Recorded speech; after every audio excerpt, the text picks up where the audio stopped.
subhanallah, what comes to memory is our beloved brother who passed away, Ismael Beaumont, who is a graduate at the Islamic University of Medina at the Faculty of Hadith. No. And he also had Mansour Arabic, where he taught Arabic for over more than 10 years, subhanAllah. Sahih. And Medina books, the basics, and benefiting the community, subhanAllah. Did you know the brother? No, MashaAllah. Sahih. Inna lillahi wa inna ilayhi raji'un. You know, the brother was very dear to me. When I was living in Egypt around 2010, I first met the brother sitting at the front row in one of the masajid out there, you know, praying salah. And the brother always had, you know, this immense glow and this zeal for Islam that you can see from like a mile away. And at the time, he was still in the Kuliya, the Hadith, so he was still actually studying. And actually, he might have been in the Mahad at that time. You know, around 2010, I think he might have still been, you know, either about to graduate or about to, you know, leave the Mahad and go into the Kuliya to Hadith. But he had this zeal for Islam in general, but then he had this zeal for the Arabic language. You know, Wow. 'cause I had moved to Egypt and studied at a couple Marakas to actually acquire the Arabic language. And I remember me and him going to the souk, and he would just break down, you know, everything, like literally everything. He would give the subtle feel. He would break down everything. It was just like he was like a walking Arabic teacher. You Wow. know, for someone who was actually in the process of studying the language, his zeal and appreciation for it just resonated. And every opportunity he had, you know what I'm saying, to teach, he did that, you know.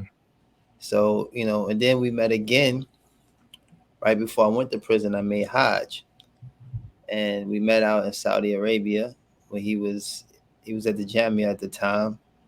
And, you know, it was just like a reunion from the last time we seen each other.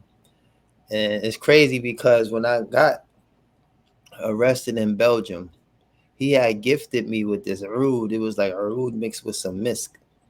And it was like a Okay. beautiful combination. I've never, still to this day, acquired this fragrance that he gave me. And I remember when they confiscated it from me in Belgium, and I was more concerned about the oil than my laptop and everything else. All my personal stuff that they had that belonged to me, I was more concerned about, Wow. you know, that root.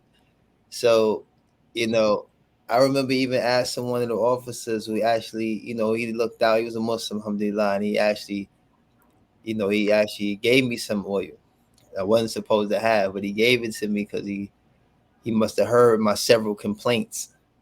You know, he's Wow. like, I can't go into your property, but here I got you something.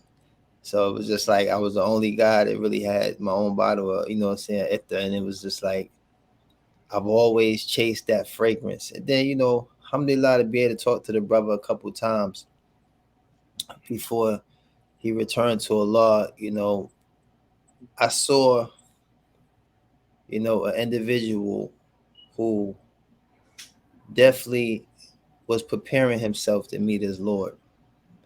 And I think that's something we all take for granted until, you know, it becomes inevitable.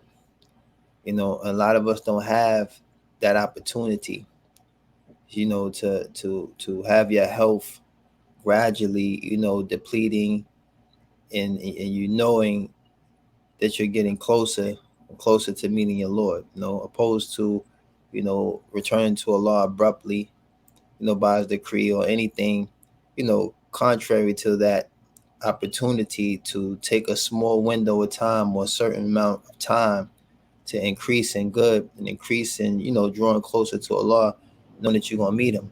So we had, you know, a very emotional but joyful conversation, and it ended more joyful than emotional.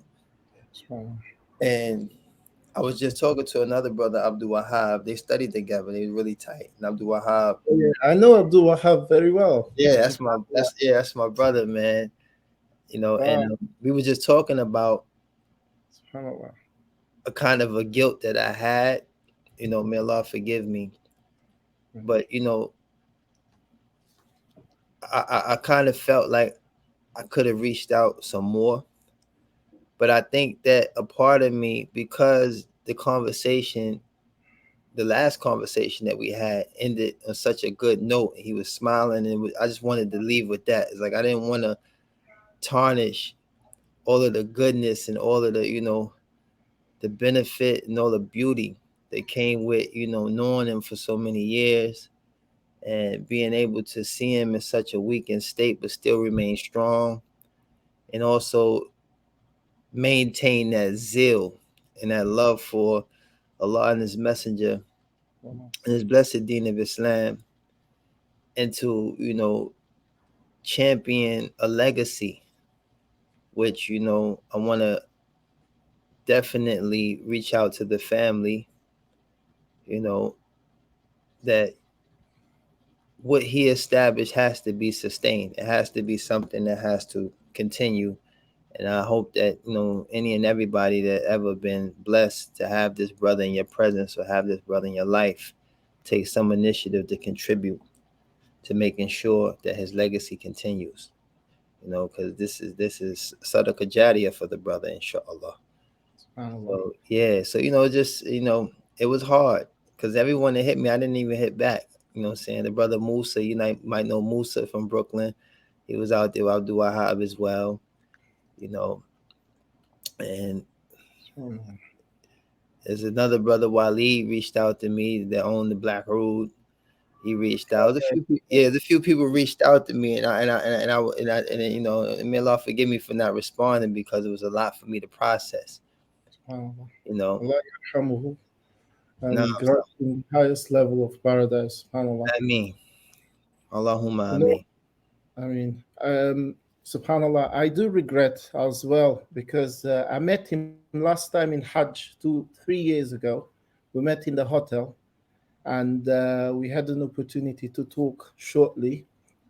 And before that, he- if I'm not mistaken, few months before, he was a bit bad, actually a bit ill. So me and some of the mashaykhs from Al Medina who came to England to for a conference, we went to visit him at his house, but I end up not going in the we I had a car and another brother had a car. So I took one of the mashayikh, Shaykh Absalam Suhaimi, to a shop to get something for his family, and we end up not making it to visit the brother in his house. SubhanAllah. So I really regret it because the other brother who went and took two mashaykhs from actually from one of his teachers from the Kulliyat Hadith, Sheikh Muqbil Al Harbi, is he's well known at the university, and he used to teach the how you call it, the terminology of hadith. That is his expertise. No. And the brother studying in the faculty, I'm sure he went through he met the sheikh, and he was taught by the sheikh. So the sheikh went, and a Jamaican brother, took them. And the brother said it was really, subhanAllah, it really touched Akhana Ismail to see the Mashaykh from Al Medina all the way to knock his door. No. SubhanAllah. And that is a great honor. And the Sheikh was one of his teachers at the faculty. He's a known Sheikh. And subhanAllah, I regret that I never made it with Sheikh Absalam Suhaimi to visit his house. We were a bit occupied, but Qaddar Allah. Qadarallah. No, ma So, shafa'allah. Alhamdulillah. uh, Yeah, alhamdulillah.